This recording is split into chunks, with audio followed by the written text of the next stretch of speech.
Well, Lewis won this one as well. I think there are going to be some people out there saying, wow, is this guy lucky? But what we have to remember is the length of the stint that Lewis put together on the medium tyre. He's sitting there in P3. Max has made a great start off the line. Valtteri's done his perfect start, which wasn't going to be easy in that run down to turn one, to the first chicane. And for Lewis, then, the only chance of doing anything was just to try to beat him on the length of the stint. And it's that to see the creativity of that, I think, is part of what this win at Imola for Lewis was all about. It was about conserving the tyres, obviously with a full load of fuel. And then beyond that, to try to make sure that he kept the tyres in one piece on the quick corners, because there's a lot of load on the right rear, as we were to see later in the race sadly with Max Verstappen's tyre failure, or suspected tyre failure, better say that at this point. So look at the numbers. Lewis ran 30 laps on that first set of medium tyres off the grid. Valtteri only 19. However, there were, of course, mitigating circumstances. On lap 2, he went over a piece of front wing and affected the underside of the car on the left side. So Valtteri was always playing catch-up. He was certainly playing tyre conservation from there on in to the switch to the hard tyre. And certainly, probably that was going to affect his entire race anyway. So let's take a snapshot of the race prior to Lewis's stop, but after both Valtteri and Max have switched to hard tyres. Valtteri still has margin enough, about 2 to 3 seconds, to hold the lead once Lewis comes in for his hard tyres, but at the same time he's being pushed very, very hard by Max Verstappen. Max runs wide coming out of Acqua Minerale. It's not easy for him to do that, and he's waiting for charge to come up on the Honda engine. Things are not happening quite as he wants, but at the same time he's able to put pressure on Valtteri, particularly under braking for the double apex left right at the end of the lap. Several laps Valtteri locks up, runs wide, and eventually he does so. He runs wide, Max gets the tow, and he's through. But by this time it is for P2, because Lewis Hamilton has come in for his switch on lap 30 to the hard tyre, when for a few seconds only a virtual safety car comes out. He comes in absolutely perfect timing, switches to the hard tyre, comes out, and he's got the lead from Valtteri and Max Verstappen. Now at this point you could say,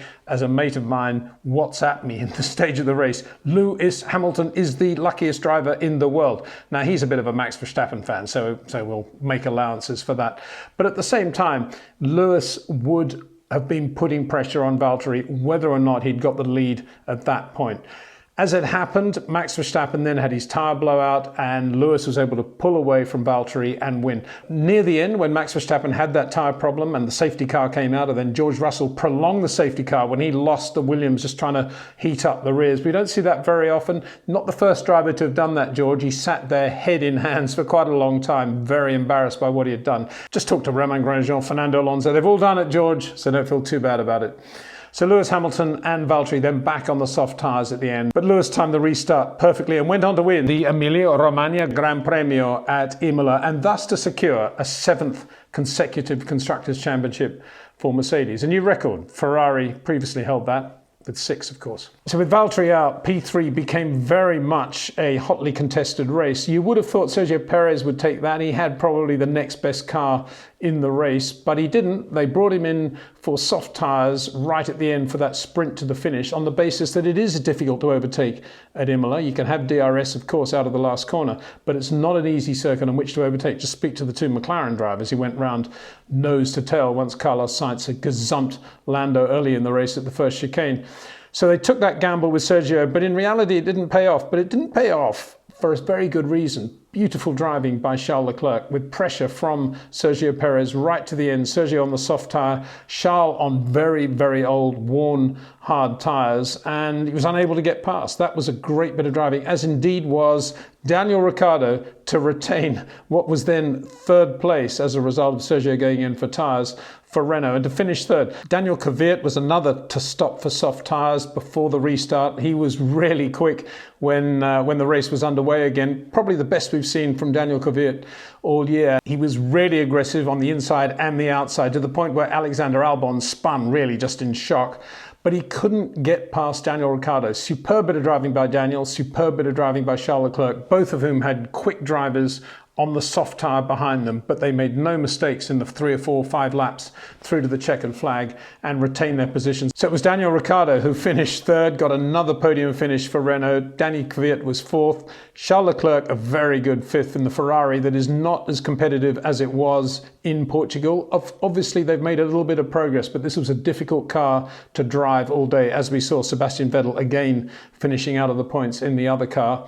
And Sergio Perez was only 6th for Racing Point when he could have been on the podium had they not brought him in for tyres. But as I say, this is a call you make based on how difficult or not it is to overtake. Carlos Sainz and Lando Norris, 7th and 8th for McLaren, but 9 and 10, Alfa Romeo, Kimi Raikkonen ahead of Antonio Giovinazzi. What a great day for them. Kimi was a star, really. He ran 48 laps into the race on the medium tyre. For comparison, remember, Valtteri Bottas stopped on lap 19 with the medium and Lewis on lap 30. He could have gone longer, probably. Whether he could have gone to Kimi Raikkonen's length is another matter, but Kimi, very, very good. Of course, he wasn't helped by everybody else around him switching to the soft tyre at the end of the race, but he got his points, very well-deserved points, and good to see Alfa finally getting both cars through into the points as well. And on a day that was obviously very embarrassing for George Russell, Nicholas Latifi finished 11th for Williams Mercedes. He was running top 6 when he was out of sync with his pit stop. So a good result for him. He's getting confidence all the time. Hasn't really ever looked like the Nicholas Latifi that was winning